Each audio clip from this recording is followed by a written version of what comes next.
Hey everyone, and welcome to Season 4 of the Ruin Hammer live show, where we talk all things One New Zealand Warriors. Thank you all for joining us. Tonight we're going to be discussing our Round 7 victory against the North Queensland Cowboys that was played at Mount Smart Stadium last Saturday.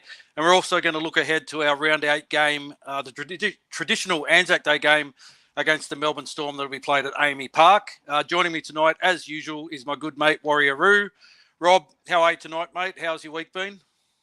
Yeah, good. Thanks, mate. Yeah, things are starting to get back to normal after the school holidays last week. One thing I will say is, you guys probably noticed, I put on a few kgs over the last year, 2 or 3 since COVID, basically. So I started a 6-week challenge on Monday. So I'm putting it out there just for some public accountability. So hopefully you guys won't recognise me in 6 weeks, and I'll be able to fit back into my size large jerseys. Oh, yeah, nice. That's a little bit on the tight side. So I'm like, yeah, that's it. Got to do something about that. But yeah, joke aside, yeah, I'm going to put a fair bit of extra effort into my health. So Nice. Eating well and exercising. So very good. Yeah. Mate. How about yourself? How's your week been? How's things with your dad? Yeah, week's been all right, mate. It's he's gone back to hospital. I don't know if many people know that. I know you know that, mate.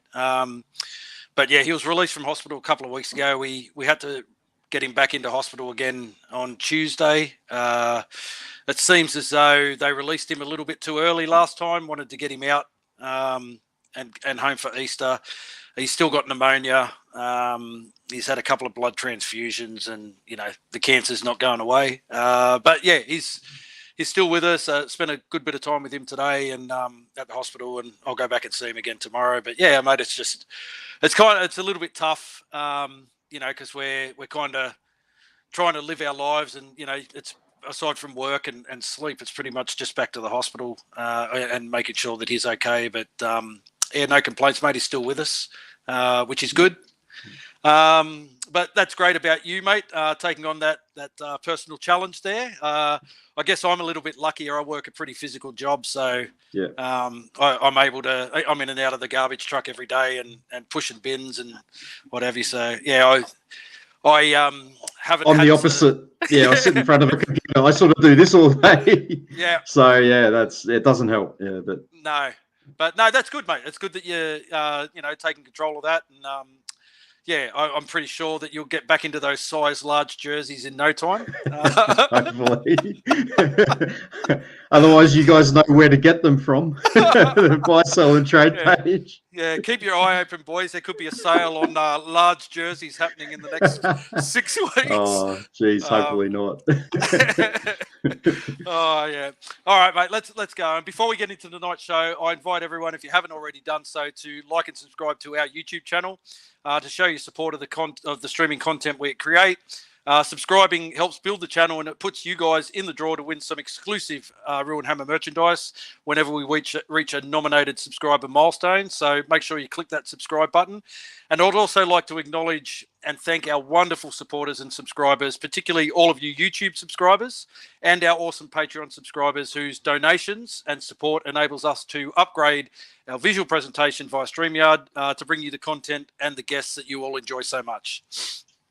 Yeah, absolutely, mate. I'd just like to give a shout out to our bronze tier Patreons now. You awesome people. That's Ken Mace, Domo McCarthy, Richie Sterling, Dennis Danzo, Malcolm Earnshaw, Jermaine Downs, Nigel Inamete, Ken Wills, Lisa Marie Bateman, Alf Tualave, Steve, Ciala, the Samoan metalhead Afamasanga, Fabian Moroa, Peregrine Fraukana, and Daniel Delore. We thank you guys so much, and we really appreciate your ongoing support.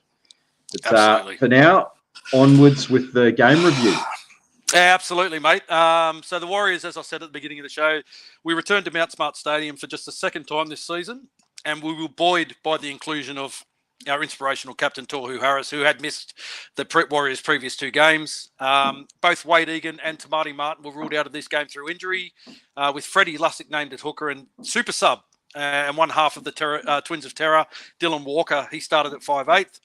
After his 4-try haul in New South Wales Cup last week, Dallin Watene-Zelezniak was brought into the starting side on the right wing. Marcelo Montoya shifting to left centre, and Vili Valea, he dropped out of the 17 for that game.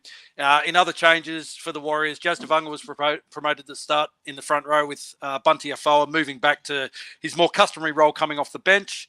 Josh Curran, he once again started at right edge back row with Bailey Sirinen moving back to the bench. There were some interesting changes for the Cowboys going to this game too. Toddy looking to take advantage of the Warriors' recent slow starts and getting a bit of movement and mobility in his pack. And he promoted Jake Granville to the start in the front row. And Jeremiah Nanai, obviously, he was back. He was a big danger returning from suspension. The interesting thing about Jake Granville is he's the only player in the history of the NRL and the Australian Rugby League, the New South Wales Rugby League, to have started a game at fullback and at front row. So that's crazy, and within like 2 seasons of each other, wasn't it?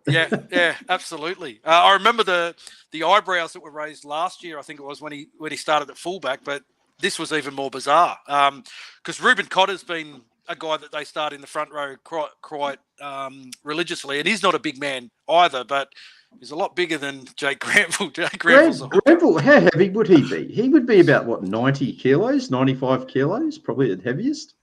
Yeah, absolutely. He would be. Anyway, so the Warriors got the win. Warriors 22, Adam Fanua-Blake, Edward Corsi, Josh Curran, Dylan Walker tries, Johnson 3 from 6 goals. Over the Cowboys 14, Tuolagi, Cotter, Holmes tries. Holmes 1 from 3 goals. Mate, the Warriors finally able to put that slow start behind them and score first in a game this season, seemingly overcoming their slow start.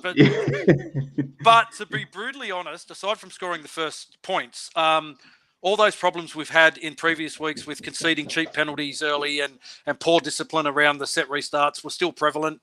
But 2 wins from 2 at Mount Smart Stadium and 5 wins to start the season, keeping the Warriors firmly entrenched in the top 4 was an awesome result. Mate, why don't you take us through the game snapshot and everything that happened in this one? All right, let's get stuck into it, mate. Well, an early penalty to the Warriors on just the second tackle of the game put us on the attack early, but then there was a drop ball from Dylan Walker and then compounded with a penalty, and that put the Cowboys on the attack in the Warriors' half.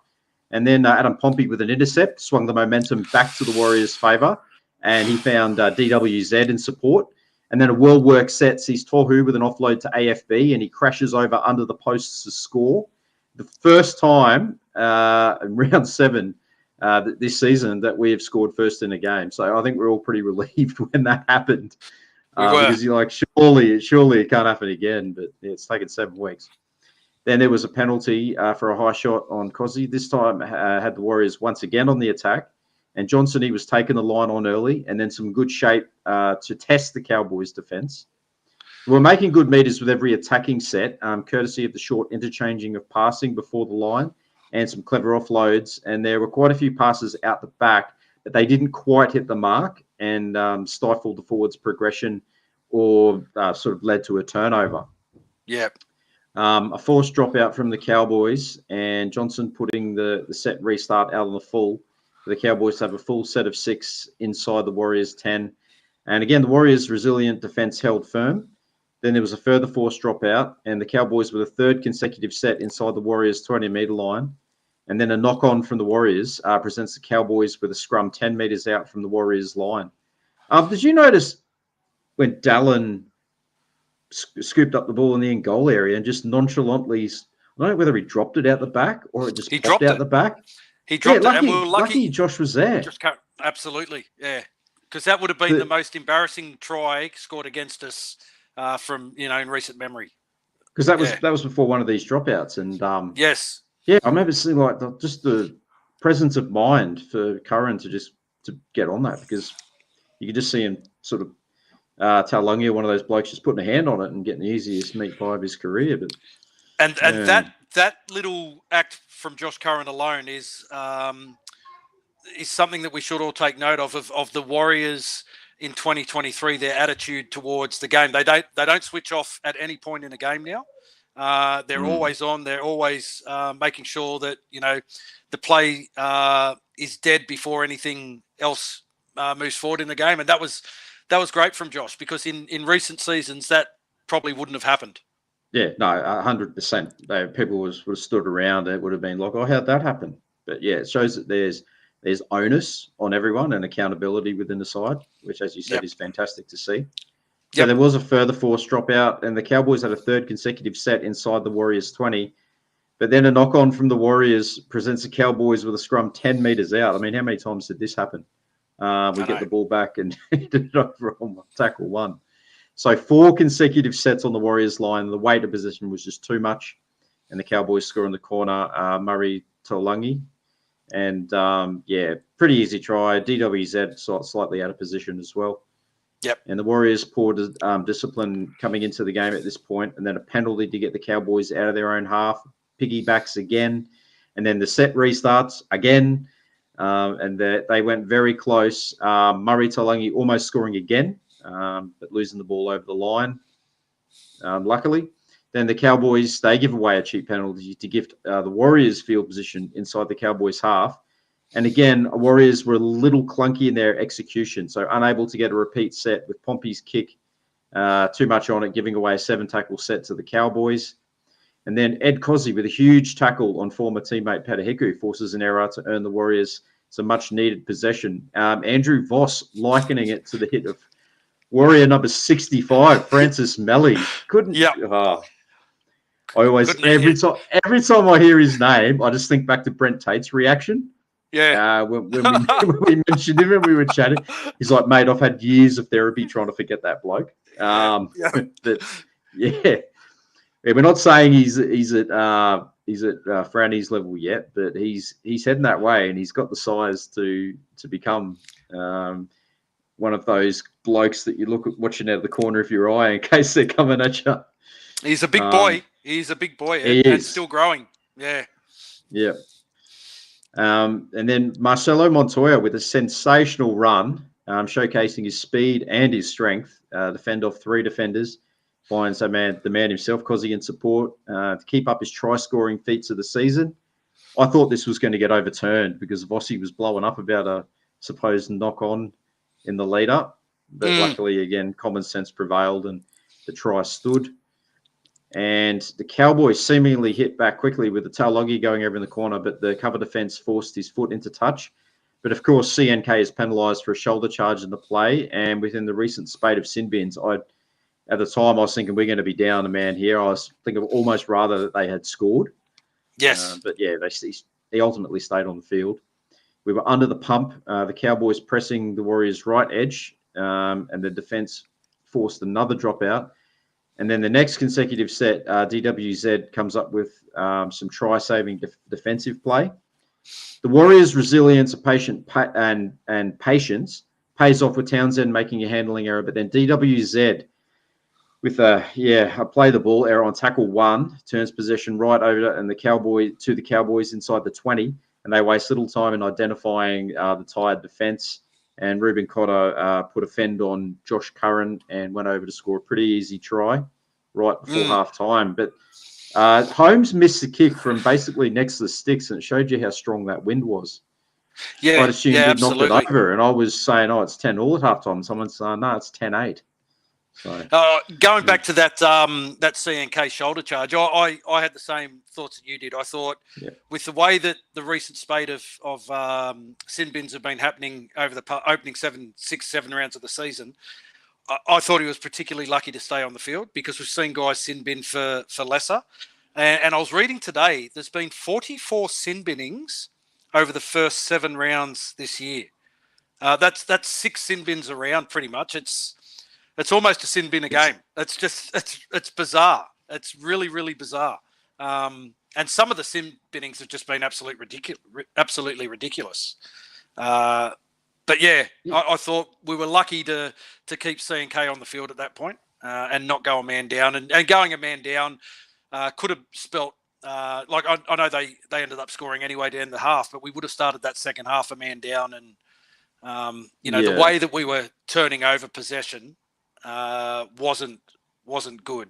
No, it was very loose, to say the least. It was. Despite being behind in all the attacking stats, we led 8-10 at halftime in, what was probably a really tough contest. For me, a real highlight of the first half was that the Johnson-Ford combination on the left edge. There was a couple of times where Johnson with really good pass selection, was finding Ford and putting him into a half gap. Unfortunately, the Warriors, with 5 penalties conceded, 6 errors, and they conceded 4 set restarts. The Cowboys just had a huge weight of possession in good field position, and we were really, really lucky to probably go in at halftime leading. We only had 40% possession. Massively lucky, yeah. Yep. We were completing at 75%, but yeah, the interesting one too was with limited possession, we still had 17 tackle breaks to the Cowboys 7.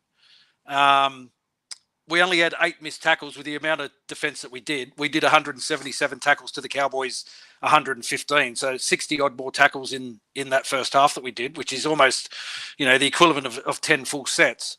We only had 8 missed tackles compared to the Cowboys 17. And then the Cowboys, they had 40 tackles inside the Warriors 20-meter area compared to us with just 11 inside the Cowboys. So it just showed that, defensively we were doing quite well to defend our line. And conversely, when we got down their end of the field, we converted that possession into points pretty much. Yes, well, that definitely continued throughout the second half as well. And to start the second period, some even attack sets, and the Warriors earned a penalty to get out of their half.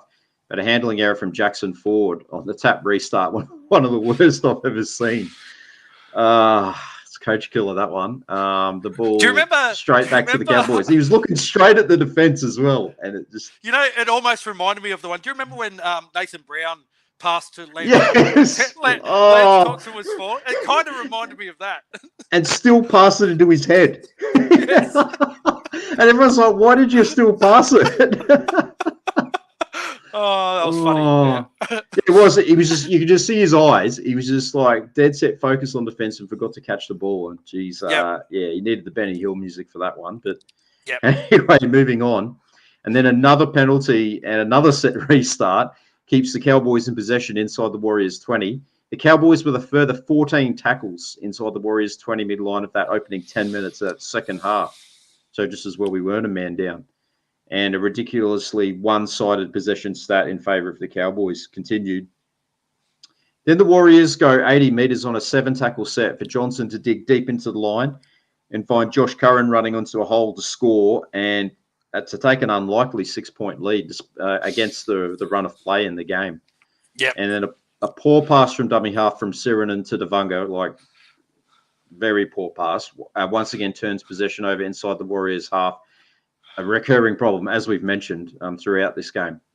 The Cowboys earned another forced dropout, and they score through Valentine Holmes chasing through a drink water kick, and that leveled the scores at 14-14. And I don't mind telling you, I was bloody nervous at this point. Yep. I was just sitting here going, I've seen this movie before. Forgetting, of course, that we are a completely different side this year. And a fortuitous call in favour of the Warriors when it seemed like Cole Felt had scored immediately after. So this would have been a double strike for the Cowboys. Luckily, Hiku ruled offside and Felt had actually put his hand into touch when grounding the ball. But it was a very sort of lackadaisical effort from Ed Cozzy as well. Mm-hmm. Instead of catching the ball, he just sort of stuck his foot out. And, that would have been another really bad error that potentially could have led to points. Luckily for us, and luck was on our side throughout this game. Hiku was offside, so the try was turned down. And then Johnson earns a set restart for a forced dropout and gives the Warriors back-to-back sets in the game.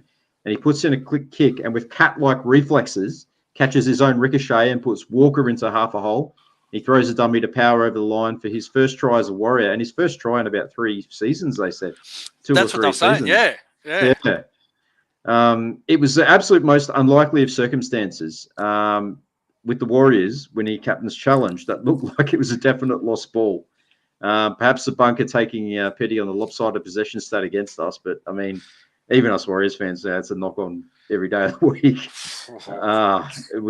Geez, we were lucky. I remember when it happened, Mike Kao must have been a little bit behind, and we were chatting with Brad and Richie, or Brad, who was at the game, and then his message came through before the decision had been made. I was like, oh, thank goodness for that. I've never been more happy to be on a delay. Yeah. And then there was a second successive captain's challenge. Must have been a blue moon. The Warriors with good attack set to finish within 5 meters of the Cowboys line. And then another good attack set with energy finishes with Johnson's kick finding the grass and the defense limiting the Cowboys to only 20 meters in their set. And then the Warriors earn a penalty for a tackle on Montoya without the ball. And Johnson, he missed the penalty shot, but then the 20-meter restart was out on the full. Rinse and repeat, reload straight in front of the sticks, 20 meters out, and we go up 22 points to 14. And with that penalty, and we had we'll say nervous because that was just the nature of the game, 8-point lead with 3.5 minutes remaining. But we did ultimately hang on for a gutsy and, considering the stats, against the odds victory. How valuable was that one? Mate, they're the 2 points that you look back on at the end of the year and, and could be the difference between finishing in the top 8 and not being in the top 8. As you said, it was a gutsy performance. We spoke about this game being vitally important for the win, particularly with our next 3 games coming up against heavily favoured opposition. I can't help but think, and I may get shot down in the comments section here by not having my one-eyed Warriors supporter hat on, but I can't help but think if we play anyone but the Cowboys or the Tigers, we don't get away with that win because we just gave away so much possession in that game that the better sides in the comp are going to really punish you. Like the Cowboys had 55 tackles inside our 20 compared to the 24 that we had inside theirs, and we still got away with the win. Like the Cowboys, we only had 43 possession for the game. The Cowboys, 57%. The Cowboys completed at 83%. So you put all those possession stats together, and the Cowboys should have got away with this game. It's absolutely. You can't have that much possession. Yeah, it's just something's just not clicking for them. Luckily for us, mate. It's a complete. We said this before the game that the Cowboys are kind of where we were last year and where the Cowboys of last season, where we're just clicking, everything's humming, we're beating sides that we're not expected to beat, we're up in the top 4, we're going along nicely. People, the Australian media are starting to talk about us and really notice us. And this was all the chatter of the Cowboys last season. And the Cowboys at the moment, they're, Jacko said it in the thing before, in the comments before, that like this is a Cowboy side that is just really, really struggling at the moment. And there's really no excuse for it for them either, because it's pretty much the same squad of 17, 18 players that are running around each week that ran out last year. They had their full backline, pretty much full strength backline back for this game as well. And Dane was back on the edge. So there's just Chad Townsend looks a bit out of sorts this year. He sort of had a golden run last year. Yes. And they just. Obviously, when I'm watching the game, I'm focusing more on us and just trying to hold them out. But they look dangerous at times. But it just isn't clicking, and they just at times just went some dumb plays. Like they went for a couple of barge overs, like we did. There was a sort of one out running, and just not clicking. And that's indicative of a side that's just got run out of ideas in their attack. And that was us last year. That was us last year, yeah. Yeah, we get into that 10 metres, 20 metres out. We go for those crash plays, whereas this year we're attacking with shape. We've got a halfback that's taking on the line, is skipping 2 defenders out and throwing guys into holes. It's, to overcome such a lopsided possession attacking stat, the Warriors teams of the past would have surrendered at least 30 points or more in this game. The desperation showing, the resilience in defence, it's got to be applauded. We made it hard on ourselves. But one thing that really came out of Andrew Webster's post-match press conference that he spoke about was the fitness. The fitness of the squad this year is like I haven't seen a fitter Warriors squad for quite a long time. Since 2018. Well, even Alex then, Corvo. Yeah. I think we're fitter than we were when Corvo came. We're not looking gassed at the end of games. A fit player is a player with a strong mind, and we're still making the good decisions at the end of the games. Absolutely amazing to come back or to be able to overcome the amount of possession and the attack stats against us. But as I said, we do that this week against the Storm, or the following week against the Roosters, or the week after that against the Panthers. Penrith, and yep. yeah, they're sides that are not going to take it easy on you when they have that kind of possession. They'll cash in for sure. Yeah, absolutely. Against quality attack. Yeah, mate. Again, our back five, or particularly our back three, DWZ, Cozzy, and CNK, really, really good at bringing the ball out of yardage. CNK, again, outstanding, 180 run meters, 5 tackle breaks. He's been such a really, really good buy for us this year. And I know Reece Walsh is playing good footy at the Broncos, but I don't, for 1 minute, regret the fact that we let Walsh go and brought CNK in. I think for the squad that we've got, CNK complements the squad that we got. Yeah, yep. Absolutely perfect fit. Montoya moving into the centres. I still think he's a better winger than a centre, but, mate, he had 136 run meters. He still had 5 tackle breaks, a line break, a try assist. That was outstanding, that run that he made in the first half to set up Ed. And Pompey, we're critical of Pompey each week. It's just his lackadaisical attitude that just seems to be the man himself. But he's doing the job that we need him to do. He still does a lot of good things. There's some good things, some great things actually.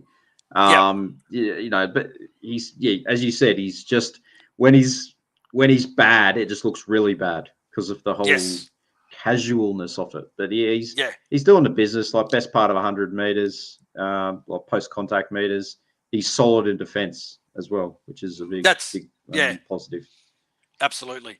Our halves, mate, Dylan Walker moving into 5'8". How did you rate him moving into that role and playing in the 6? He's done it at South and he's done it at Manly. He's a little bit older now than he was when he was at those 2 clubs, but he still did the job for us, didn't he?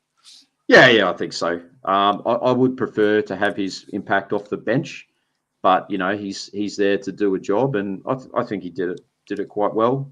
It's good to have a big body in the halves as well. He's got a bit of a passing game, not too much of a kicking game, but he did everything that was asked of him. Great try, and I'm happy enough to have him there again for another week. Yeah, his defense was really good. Jacko's just said he put Nano on his arse all game. He did. He controlled Jeremiah Nano, who was a noted try scorer. Let's face it. He's a noted back rowing try scorer. And Walker did a job on him in defence all game. 21 tackles. He only came up with 1 missed tackle in this game. Sean Johnson, again, outstanding in his gameplay. Only had the 27 run meters, but he had a tackle break, 2 line break assists, 2 try assists, 15 tackles, and once again, for the 3rd week in a row, 0 missed tackles. And you can't ask for more from your halfback. With big bodies running at you. Yeah, I thought he was outstanding for us again. Talking about outstanding, I thought this was AFB's probably best game of the season, probably for the Warriors. 130 run meters, 44 post contact, 5 tackle breaks, a line break, an offload, 1 try, and 23 tackles, all in 46 minutes. Jazz, absolutely outstanding, filling in at front row. He played 63 minutes. He just gets Weir Mountain to work, mate. 115 run meters, and he's not the biggest man on the field. 115 run meters, 47 tackles in that stint that Jazz put in. Curran and Ford, our edge back rowers, I thought they were both outstanding. Both ran for just over 70 meters. Didn't get the opportunities in attack that we probably would have wanted because a lot of our sets were yardage sets coming out of yardage. But both guys, 35 tackles for Jackson Ford, 38 for Josh Curran, absolutely outstanding stats. And then Tohu Harris, returning from injury, didn't miss a beat, 112 run meters, 33 tackles. I got in a bit of a heated discussion last week on the show when we were talking about Wade Egan and Freddie Lussick with Jacko, and I see Jacko's in tonight, and I don't want to rehash any old arguments that we had last week, but Freddie Lussick, he did the job that we kind of needed him to do, especially defensively. He got 31 tackles in, but he had 0 attacking stats in this game. He had no run meters, no runs from dummy half, no line break assists, no try assists, nothing like that. None of those attacking stats that we get from Wade Egan. But in saying that, he kind of did the job that we needed him to do, I guess, in a game where we had very limited attacking options for our dummy half to run anyway. And then you throw in when Sirinen came on and covered in the dummy half, he only actually had 3 runs in the whole game for 30 metres. So it wasn't a game where the dummy half, the Warriors dummy half was going to get big metres and big involvement attacking wise. But he did the job defensively, Lussick. Do you think? Yeah, he did his job defensively. I just thought his service from dummy half was just a little bit off. A few passes behind the man. But both him and Sirinen did throw a couple of ordinary passes in there.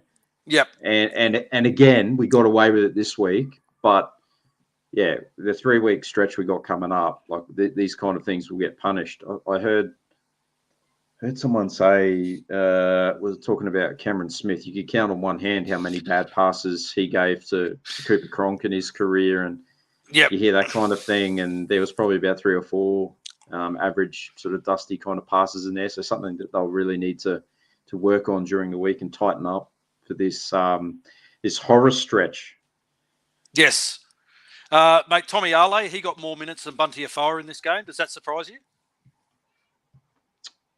Not really. After his performance last week, he was massive, and I really can't work out what's going on with Bunty. He did get two separate stints again, though, didn't he? Yes, he did have 2 separate stints. Yeah. Yeah, but for a total 54 of 28 meters. Yeah, 28 tackles. Yeah, I'll be interested to know what the sort of messaging is to him, like what his role is, and it's just bizarre at the moment. Yeah, I can't quite figure it out. Well, when you consider that that we've got Mitch Barnett to come back into the squad, and he will obviously slot straight back into front row, and Jazz will push back to the bench, then someone's got to disappear from that bench. Who, if you were, I mean, at the moment, Tuapiki didn't play any time in this game. He'd be the obvious choice that drops off the bench when Barnett comes back. And he's dropped off this week with Niokore coming back, when we get into the team list a bit later on. So, yeah, one of the Afoa, Sirinen, Ale, and at this stage, Curran, who goes back to the bench this week, is going to have to drop out when Barnett comes back. And for me, it'd probably be Afoa at this point in time. I don't think we're getting enough out of Bunty. No, there's absolutely not enough in there. He appears to be the casualty. Ale hasn't put a foot wrong. He's earned his spot. Even when he gets limited minutes, he makes it count. He does indeed. Mate, it was good. It was no surprise that with Tohu returning into the team this week, we saw the combination of passing return to our attack in good ball sets. Tohu very instrumental with his short passing game to provide the try assist for Adam Fanua-Blake's try under the posts. How did you see Tohu coming back after injury? Do you think he had a good game for the boys on the weekend? Yeah, he's the rock. He just comes back in, and you just feel safe when he's there. Just tirelessly carries the ball up, gets through a mountain of work in defense. And I love the fact that he's like that extra ball player as well. It adds an extra dimension in our attack. That's what I love so much about him at the moment. And it just, as I said, you just feel a lot more confident when he's in the team, when he's on the field. Hopefully he can stay fit. It's the Bunty that we saw at the Storm, the edge back rower that had a little bit of an offload in his game and some footwork, and that's all for a couple of seasons there under Nathan Brown, he kind of put that in his back pocket, and he was just used as a bit of a battering ram in the centre of the park. But Webby's unlocked that footwork again, that passing that he has, which is really helping the team this year, and it's kind of showing some of these younger guys like Tom Ale. That it's all right to chance your arm with an offload if the offload is on. again, it was another game where we just found ourselves coming out of yardage sets far too often. But it was another good kicking game from Sean. I thought his kicking game is just improving week after week. And the thing that I was probably happy about when we did get attacked down there into the field is we didn't waste our opportunities. We had very limited opportunity to convert them into points or force repeat sets, and we kind of did that. Every time we got down their red zone, we looked dangerous. And every time we completed a set, we looked dangerous and we built pressure. Is that how you saw the game pan out? Exactly the way I saw it. And it reminds me of years gone past where we were in the Cowboys position and we would just be attacking the line constantly and just get frustrated. Then the opposition gets one set, goes up the other end and scores. And that's what the good sides do, is they take advantage of, they make the most, capitalize on their opportunities. That's what I'm trying to say when they're given. And we only had about 3 or 4 or 5 opportunities in the second half, and we got scoring plays on about 3 of them. So the 2 tries and then the all important penalty kick. So that was probably the most encouraging sign for me. It's that continued resilience. It's staying in the fight. We've been hammered. We've just been tackling on our line, but the boys still have the energy to get up the other end of the field and then put the points on the board. One thing that really stood out for me, there was a point in the game talking about what you're talking about.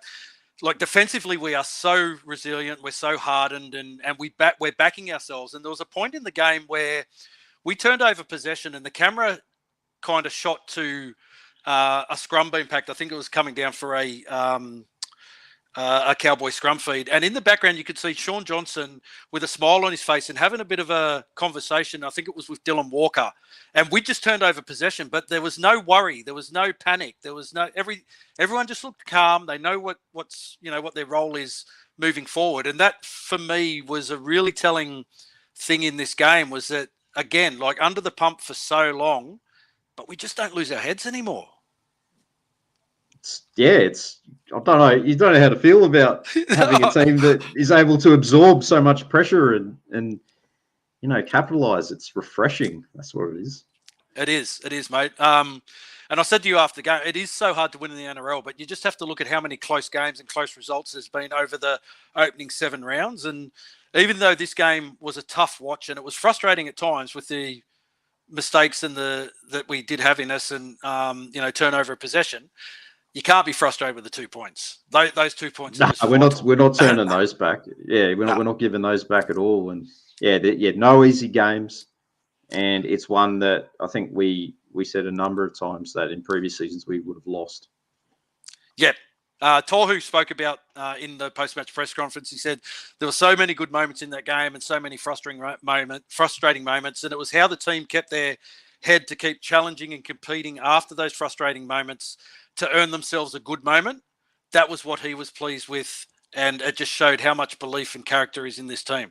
That's coming from the captain. That's some good words coming out of Tohu's mouth after the game, isn't it? Oh yeah, absolutely. Even a bit of a smile as well. Like, he doesn't usually show a lot of emotion, but I noticed watching that presser, he just had sort of had a smile on his face throughout it. He's usually quite sort of poker faced. I know you usually get a laugh out of him with your the sexy barbarian. We do. He does acknowledge us in the crowd. There's a lot of calls that I throw out at games that came from our good mate Josh Gage, and and that was Josh. Josh used to call Tohu the sexy barbarian. We'd yell that out as he came out to warm up, and there'd be a smile on his face, and he'd kind of acknowledge us in the crowd. He's a very reserved man, but it's great to see everyone enjoying their footy. Yes. And I mean, if the captain's having a good time, enjoying it, smiling, like, it's infectious, it rubs off on the whole squad. And absolutely, it's great to see. Mate, our Dean Bell medal winners for this round. How did you issue your 3-2-1s for this round? Well, speaking of the captain himself, he got my 3 votes this week. As I said before, he's just the rock in the side. Fantastic to have him back. Got through so much work in attack and defence. He gets my 3. Number 2, Chance. We say it every week, but he's just so solid. Yep. And he just saves our bacon so many times. He's just reliable. Run meters, fantastic. tackle breaks, just so solid at the back there. And 1 point to Adam Fanua-Blake, as you touched on, probably his best game this season. Yep. Got a try and was, making meters and heavily involved there. So my 3-2-1, Tohu, Chance, and Adam. Yeah, I went a little bit different this week, mate. We have been quite similar in the past couple of weeks. I went Adam Fanua-Blake for my 3. I gave him my points for man of the match. I just thought, as you said, it was a great his best game in a Warriors jersey this year. He really led from the front. He's been carrying, a lot of load on his shoulders with being the only real recognised starting front rower that we've got at the moment in the starting 13. But speaking of front rowers, I gave Jazz my 2 points. I think he's just done a job for us every game that he pulls on that jersey. It doesn't matter whether he's coming off the bench, he's playing lock, or he's moved into hooker, or he's playing front row. He does the job that Webby needs him to do, and I thought he did. He was outstanding again on the weekend. And I gave 1 point to Chance. I think Chance at the back is the difference. Is a major difference for us this year, and he's talking well in defence. He was getting involved so often in our yardage sets. He'll do 2 carries a set. So Roger like, yeah. Yep, absolutely. They're my 3-2-1s. So that means this week we've given 4 points to Adam, 3 to Tohu and Chance, and 2 points to Jazz, which means our overall medal tally for the season still has Sean Johnson at the front with 20 votes. Tohu moves into second with 15. Chance is third with 14. Adam Fanua-Blake with 10. Then we've got Wade Egan and Jazz both on 7. Jacko Ford on 5, Ed Corsi 3, Marcelo Montoya 2, and Tom Arley on 1. And I agree with Jacko. He says Arley is going well enough to get a start. I'd have Tom Arley in my starting 13 at the moment. Absolutely. Yeah, I agree. A specialist front rower, and he does the hard yards. And we saw what kind of game he plays when he does start. When I know it was a trial game, but that Tigers trial, he was outstanding in that game. Yep, he tore it up. Absolutely. He did. All right, let's look ahead to this week's game, mate. It's the traditional Anzac Day game against the Melbourne Storm, played at Amy Park in Melbourne, a game where we haven't tasted any success since, I think, 2014 was our last win on Anzac Day. 2014. I think we've only won twice, 2011 and 2014. Yeah. And who can forget the game that we played last year, which we were actually doing a live watch when that happened. A 70-16, I think it was, scoreline. 70-10. 70-10. And we're down. It was 16-10 or 22-10 at halftime. We lost Josh Curran to injury. Dallin was knocked out. Sickening head knock, yeah. That was the game where Josh Curran also kneed Chanel Harris-Tavita in the nuts, and we lost him as well. And I think the second half we only had 3 sets with the ball in that game. I remember there was about 10 minutes to go. We're doing a live watch with Glenn Critchley and Glenn Harris, who are both corporate managers at the Warriors. They were on live with us, and you made the comment at 50-10, at least it won't get to 70, and 10 minutes later, when the full-time hooter went, it was 70-10. If I'm Nostradamus, you can't have it both ways. Well, I guess I wasn't Nostradamus then, was I? It's like I didn't quite pick that one, but geez, that was awful. They were just scoring at will. Yeah, that was the beginning of the end for our season because last year, because up until then we were playing okay. Yeah, we were 4-4. We were 4-4 going into that game last season. Yeah.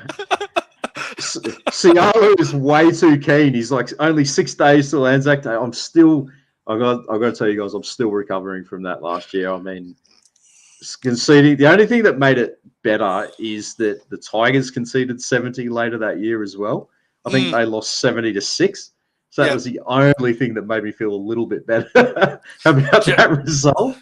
Jacko says Cozzy will want to forget it. It was a game that Ed Cozzy would want to forget, and to Ed's credit, he spent 10 weeks in reserve grade after that and then came back and went a try game pretty much for the last 5 or 6 games of the season last year and really turned his hasn't had a bad game since then. No. Yeah, again, to his credit, and yeah, shows the character of the kid. Absolutely, it does, mate. Do you want to read out the team list that Webby's named for this game? Yeah, let's go through it. So we got Chance, Nickel Gluckster at the back. Dallin has been named to start this week with the man, Ed Cozzi, on the other wing. Marcelo Montoya retained to centre spot with Adam Pompey, Dylan Walker and Sean Johnson in the halves. Adam Fanua-Blake, Freddie Lussick and Jazz Tavanga named to start in the front row. Jackson Ford, Murata Niokore returns from suspension, and then Tohu Harris there at lock. On the bench, Bailey Sirinen, Josh Curran, Bunty Arfoa and Tom Ale. And the extended bench is Vili Vailea, Tane Tuapiki, Ronnie Volkman, Dimitrik Sifakula, and Zion Mayu.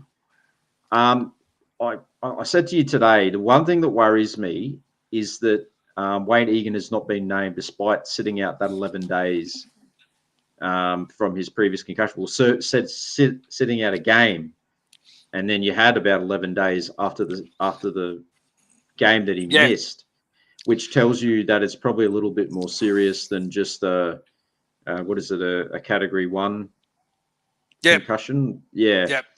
As I said to you, though, this is his second concussion. He'd missed a game earlier in the season where for the 11-day protocol for a Category 1. So this is his second Category 1 concussion in 6 rounds of footy. Missed last week and then not named at all, even on the extended bench for this one this week. So that, as I said to you, that kind of tells me that there's maybe a little bit more to it than as we first thought. Maybe they're just taking precautionary measures because it is his second HIA in a short space of time. Give him enough time to recover. We miss him for this game, but he comes back and then plays a chunk of games later on. Rather than risk him copping another knock and then maybe ending his season due to complications. So, they're taking care of him, and I'm fine with that. The one that probably gets me is the fact that we still haven't seen Mitch Barnett since round 2.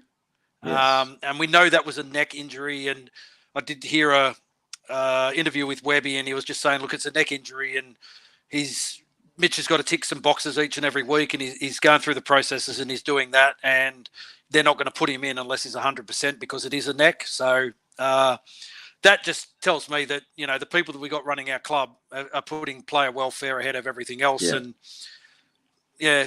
And we're still winning games of footy. So at the moment, it's probably not an issue that these guys aren't playing. We give them that extra little bit of time to get over their injuries.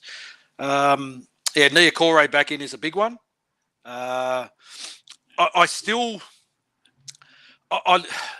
probably the thing that I would probably be about is having both Jazz and Dylan Walker starting is you lose both of their impact off the bench. It'd be great. Off the bench, if we had one of those guys on the bench, we'd still get that energy and intensity that they bring, because they're kind of very similar in their attitude when they do come onto the field.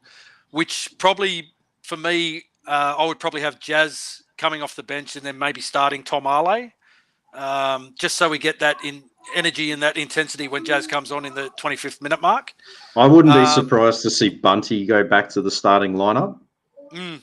I think they might do a swap with Jazz and Bunty. The Storm have named a strong lineup, mate. Yes. Nick Meaney's back this week. Moves back to fullback, which means Cam Munster goes back in the halves. Munster and Jerome Hughes in the halves are a nightmare. Hughes is out. There was a comment. Is he? Jerome Hughes is out. Yeah. So, he terrorizes us every time. Oh, that's a shame. Oh, what a shame. Jerome Hughes is out.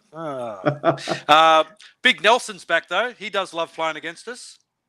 Yeah, but Wade Egan's not there, so we can't break any more of his teeth and not even get suspended for it.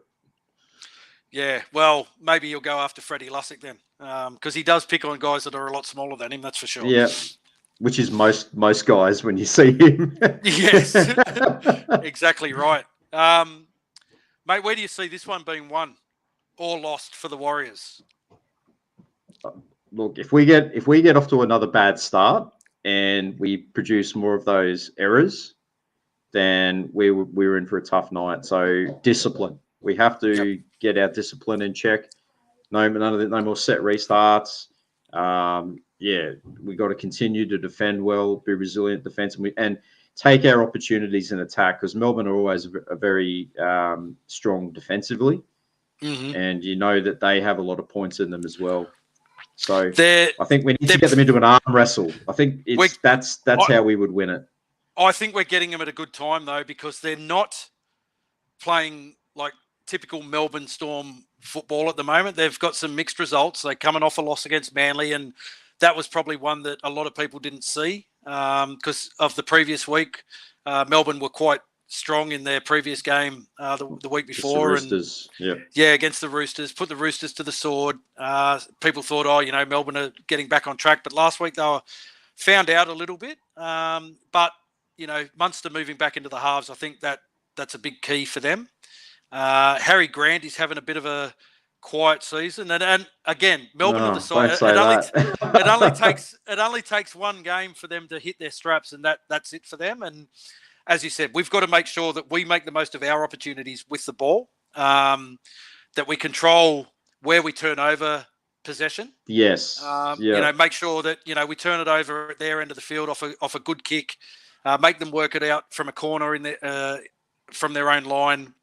No, we don't want to give away too many set restarts or poor handling errors in the early stages of the game in our own half to put them in good ball set. We want them to be working yardage sets like we do.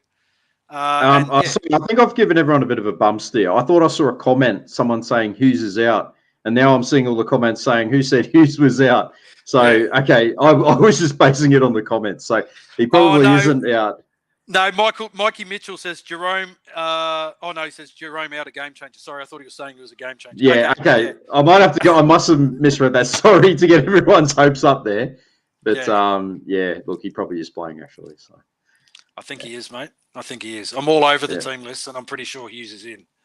Yeah. Okay. Yeah, mate. So this is going to be a tough game for the Warriors, but this is a Warriors side that we haven't seen before. The resilience, the attitude, the fitness levels. And I can't back against us. I still can't back. I think we'll get it, and I think this will be a rare Warriors Anzac Day win. 4 points, I think. I'll stick with us as well, because I've seen enough encouraging signs, even in that performance last week, to suggest that we're not going to turn up and get flogged like we usually do. I'm going to back our defence. I think our discipline will improve, and I think we will score a few tries. I think we'll score them at the key at the time, where we absolutely have to ice the game. Yep. I think cometh the hour, cometh the man. Sean Johnson will step up to the plate and put the game to bed. I'm going to say Warriors by 2. I'm going to say I'll even go out on the limb and I'll say Ed Cozzy erases all those horror thoughts from last year, and he gets a double. Ed Cozzy for a double. Warriors to win by 4. Oh, nice.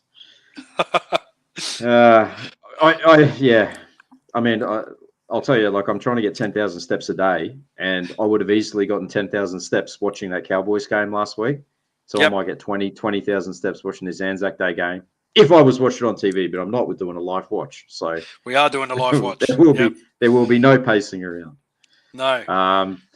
We will. Okay, let's have a look. Go around the grounds and have a look at the other 8 games that are coming up this round. So Thursday, 20th of April, Rabbitohs versus Panthers at a core stadium.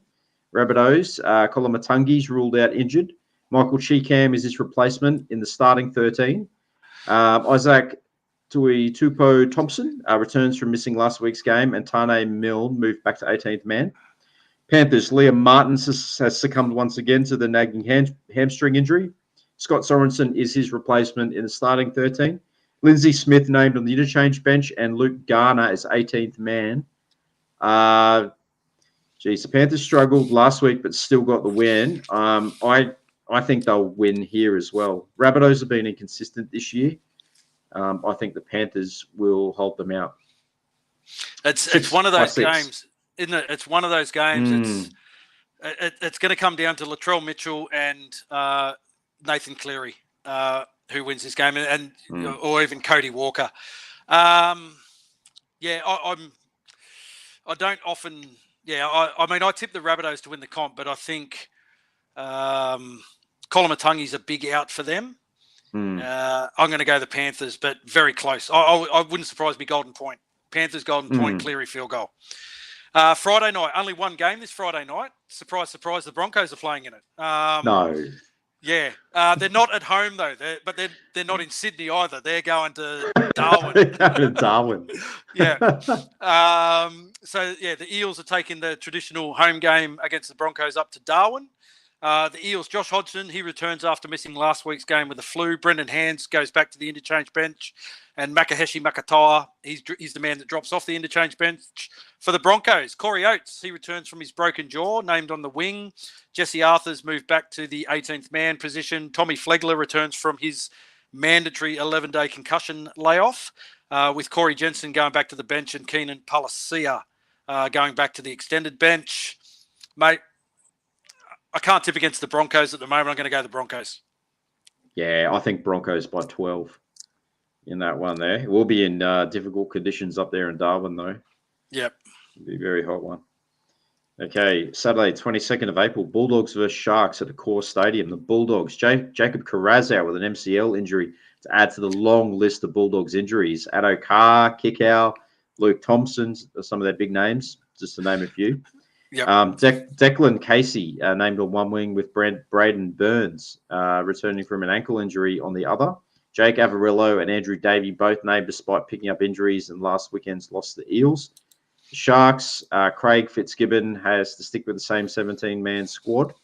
They got the job done against the Roosters last week. Bulldogs struggling to put a team together.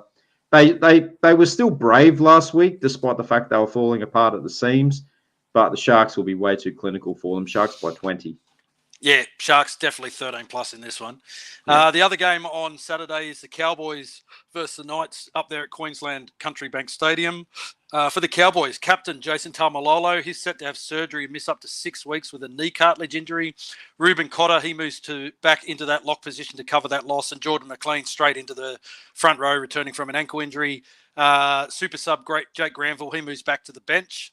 For the Knights, Kalen Ponga returns from his concussion-induced hiatus, named at 5'8", and this will be his milestone 100th NRL game that he's playing. Tyson Gamble moves back to the interchange bench, and Jacob Saifidi, he returns from his 4-week suspension, named on the bench. Mate, the Knights, I'm picking the Knights. They've been so gritty, so determined. They're a real gutsy rugby league team. There's too many problems with the Cowboys, and I can't tip them in good faith. And yeah, Knights to continue their good run of the season. Yeah, Taumalolo is a massive out for them. Kalen Ponga, big inclusion for the Knights. I think it'll be close. I think they'll get the job done by, it'll be a close one. Yeah, 1-12. Okay, Sunday, 23rd of April, Dolphins versus the Titans. Interesting game, this one, at Suncorp Stadium. The Dolphins, Felice Kafusi returns from suspension, a straight swap in the starting side for Kenny Bromwich, who is serving a one-game suspension. Jared Wallace also returns from his 11-day concussion layoff. He's named on the bench. JJ Collins to the extended bench. And for the Titans, Jojo Fafita named on the wing with Phil Sami shifting to the centres for Aaron Schopp, who's out. New recruit Thomas McKaylee named to make his Titans debut from the bench. Wasn't he the Super League sensation that they signed? He was the star, Yeah. Super League star. The Super League star, yeah. Yeah. Kleenex Haas, the younger brother of Bronco Payne. It's Cleese, mate. It's Cleese Haas. That's a spelling mistake. I thought you'd just come up with a new nickname for him. I was like, the bloke's already started his career. And No. Cleese Haas, there we go. Cleese Haas. Young brother of Bronco Payne, also named to make his first appearance of the season from the bench. Former Warrior Joe Vuna and Isaac Sumalawi, the two to drop off the interchange bench. This is a tough one to pick. I'm going to stick with the Dolphins, and I think they'll get the win 1-12. It'll be an interesting game. I'm looking forward to watching this. I'm with the Dolphins too. I think the Dolphins will get there. Only just though. Again, I think it'll be a really close game. The The second game on Sunday, is this a TV game? Get fucked. The free-to-air TV game. The Tigers up against the Sea Eagles. Campbelltown Stadium. Jesus Christ. How do the Tigers keep getting They've had free-to-air? most of the Sunday games, haven't they? They've had about 4 or 5. How do they keep getting free-to-air Sunday footy? Anyway, because they're fresh off the bye. They've got 2 points now. They're buoyed. They're racing up the ladder. They've got 2 points and they've moved from 17th to 17th. Tigers 5/8. Adam Dewey, he's out with an ACL injury. He's third, and he's confirmed yesterday that he will miss the remainder of this season and the start of next season. Horrible for the young kid, really, but he's probably thinking, thank fuck I'm not out there playing with this bunch of Muppets. Brandon Wakeham, he returns at 5'8". Jareem Buller, he's named to make his NRL debut at fullback, with Charlie Staines moving to the wing and Arsu Kapara back to the centres. I'm assuming he might be Fijian. Buller, yeah. Yeah, I've seen a picture of him. He's a dark lad. Interestingly, in something reminiscent of Stephen Kearney, with 2 hookers on the bench, Timmy Sheens has named 2 backs on the bench in Dane Laurie and Tommy Talau, both named on the interchange bench. Yeah, I know. They're trying everything at the Tigers, mate. They're trying to find that winning combination. 2 outside backs on the bench. Jeez. Yeah. Incidentally, just as a bit of trivia too, it is exactly 1 year to the day today that Luke Brooks had his last win in first grade. That is a long time between drinks. Jeez. That's a long time, isn't it? Jeez, oh man. For the Sea Eagles, our mate, the TB122 owning Josh Schuster, he returns from his calf injury. He's named at 5'8", but I think they've named him the last couple of weeks. He's been a late withdrawal, so maybe expect that he may not back play. On the treadmill. But I mean, he only needs to play on one leg, and he'll still get it over the Tigers, won't he? Sorry to all our Tigers supporter fans and watchers. Sorry, which bro. would be the big fat 0. Ruben Garrick, he also returns from his concussion injury. He's named on the wing. Kelma Tuolangi, not named due to concussion. Ethan Bullimore, ex-Bronco, he takes his place in the back row. And Samuel Fainu, named to make his NRL debut from the bench. Mate, this will be the Sea Eagles in a canter. If you got Tommy Talau in Supercoach, put him as your captain. He's going to go big. 3 tries to Tommy and 15 try assists, I'd say. You mean Tommy Turbo, not Tommy Talau, who's playing on the bench. I was just going to say, you're trying to get up on everyone else. No. Tommy Turbo. Tommy Turbo. Oh, yeah, it's going to be a huge win. Tigers in disarray. Sea Eagles coming off that fantastic performance last week. Sea Eagles by 30. Yeah. The coach has asked how is Juan? What colour was his therapist bench? He messaged me today asking me if I could send down a length of rope. I'm not sure what that's all about. He's doing some renovations or something. I messaged him the other day and he said, no, I don't follow sports anymore. Yeah, I know. Tells me the same thing. Yeah, what Tigers? Yeah, I don't follow any Tigers. Moving on to Anzac Day. And the first of the traditional clashes is the Roosters versus Dragons at Allianz Stadium. The Roosters' Nat Butcher unavailable due to suspension. And Angus Crichton returns for his first game of 2023 as the ideal replacement. The Lord big story Farquhar. of the week. Lord Farquhar is back. Yes. Nice. He is. Yeah. Welcome back, Lord. The big story of the week, though, Sam Walker has been dropped to New South Wales Cup. And Luke Keary, he moves into the 7 jersey. Joey Manu named at 6. Paul Momirovski named to the centres. And Satili Tupanua, he's named to play in his first game of the season, returning from his ACL injury that has sidelined him since round 18 last season. And Nathan Brown listed among the reserves on the extended bench. And for the Dragons, one change to Dragons, Big Benny Murdoch-Masilla returns to first grade after playing New South Wales Cup last week. Jaden Sewer, the man to make way. Another one of the clubs that are a bit of a basket case at the moment, the Dragons. I can see the Roosters getting a comfortable win here by about 20. What did you think? Yeah, I think the Roosters in a big score. What did you think of the Sam Walker being dropped? I didn't think Walker had been playing that bad a footy, and it's kind of weird, isn't it, that you see a guy like Walker being dropped out of the Roosters side, but a guy like Luke Brooks continuing to be named in the Tigers side. It shows the the level of competentness that the coaches of those two respected sides expect with their chief playmaker. They were keen. I think they're pretty keen to get Joey Manu in the thick of the action. So they wanted him there at 5'8". Kiri probably playing too well to be dropped. He's been one of their better players. And again, I didn't think Sam Walker had been too bad. I hadn't been paying like a lot of close attention to him over the past 7 weeks. But yeah, big story, dropped to reserves. We'll see how he bounces back from that. Yeah, absolutely. Final game of the round. We've got to wait a long time to see our Warriors play. 7:30 on Tuesday, Anzac Day. Storm versus Warriors. For the Storm, as we said, Nick Meaney returns at fullback. Cam Munster goes to his usual position at 5'8". Big Nelson Asafa Solomona returns from his knee injury. It's a straight swap replacement for Tui Kamakamitha, who is serving a one-match suspension. For the Warriors, Dylan Walker, he's been been retained in the halves. Murata Niokore returns from suspension, named to start in the front row.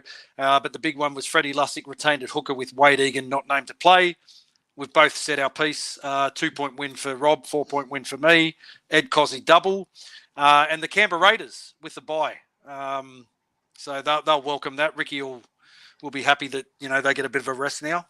The old Raiders have hit a little bit of form in the last couple of weeks. It was a good win by them on the weekend. And he doesn't have to whinge about the ref costing him a win against the bye. Okay, guys. Well, don't forget live shows coming up. As always, every Wednesday, next Wednesday, 26th of April, we're going to have our live show and our game review of this week's Anzac Day clash against the Storm, and a preview of our following game against the Roosters at Mount Smart. We'll also be uploading some of that pre-recorded content on a regular weekly basis, including a brief review of the NRL round. So that's on our YouTube channel. It's normally every Monday. This week, because we've got the games on Tuesday, we probably won't be able to get that round review up until about Wednesday. Correct. Or possibly Thursday. It's just a scheduling issue at the moment with those two games on the Tuesday night. We will get that up as soon as we can. And we're also in discussions to bring you more of our head-to-head chats in the coming weeks. We're talking to a few current and ex-players, and Jazz Tavanga and Dylan Walker, hoping to get those boys on for a chat at some point. And Wade McKinnon as well, in discussions with him to try and get him on for a chat. So we will announce when we've got some dates for those guys. So keep up to date on the socials, and make sure you do subscribe to our YouTube channel. That's very important because you'll get notified whenever we upload any of those pre-recorded videos as well.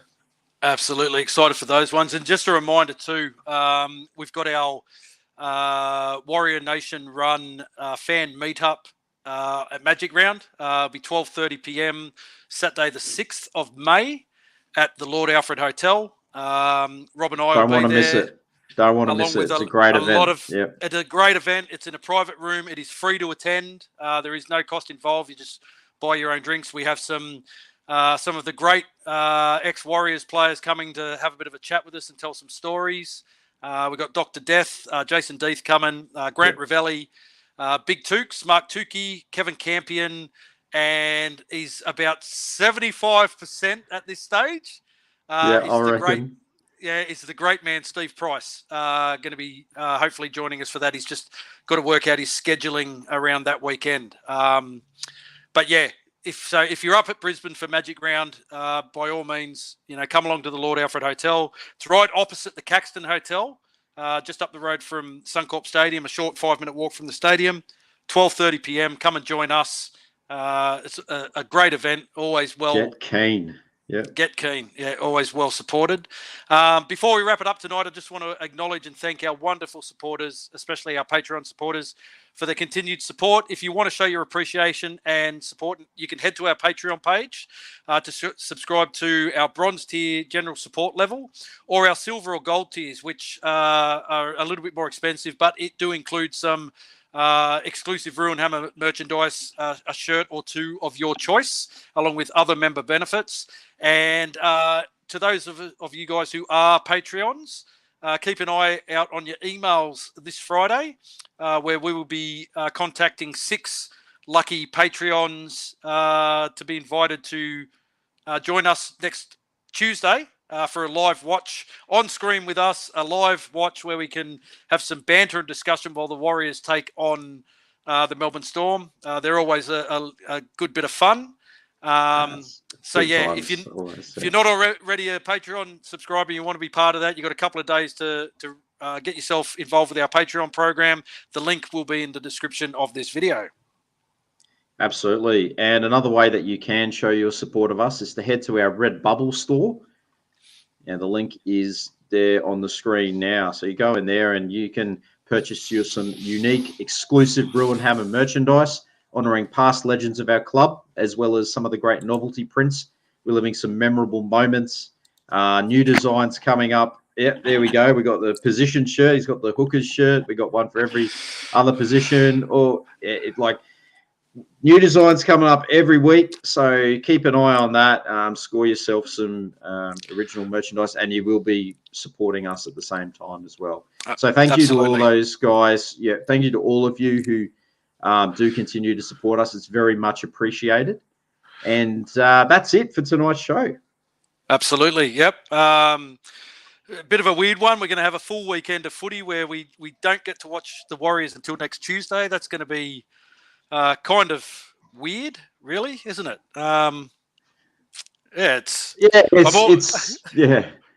It's almost like sitting. It's almost like into the next week, and it's a bizarre one. It's a long time to wait for a game of footy, and the good part about it is that should we happen to have another oopsie game, there's not that long before we can redeem ourselves the following weekend. So that's right, 5-day turnaround to the Roosters, which they have as well, because they're playing on Tuesday as well. So.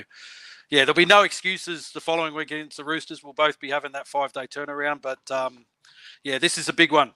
This is the make or break of our season, I think. You know, regardless of whether we win or lose, if we lose, we can't afford to lose by too much. And hopefully we get the win and continue on our merry way, sitting up the top of the competition table. That'd be nice. Tell us a lot about how we're going. Yeah, absolutely it will. As Rob said, just want to reiterate his wishes. Thank you very much, everyone who continue to support us, whether it be by being on Patreon, subscribing to the channel, just watching us, buying some of our merch. We appreciate every single one of you.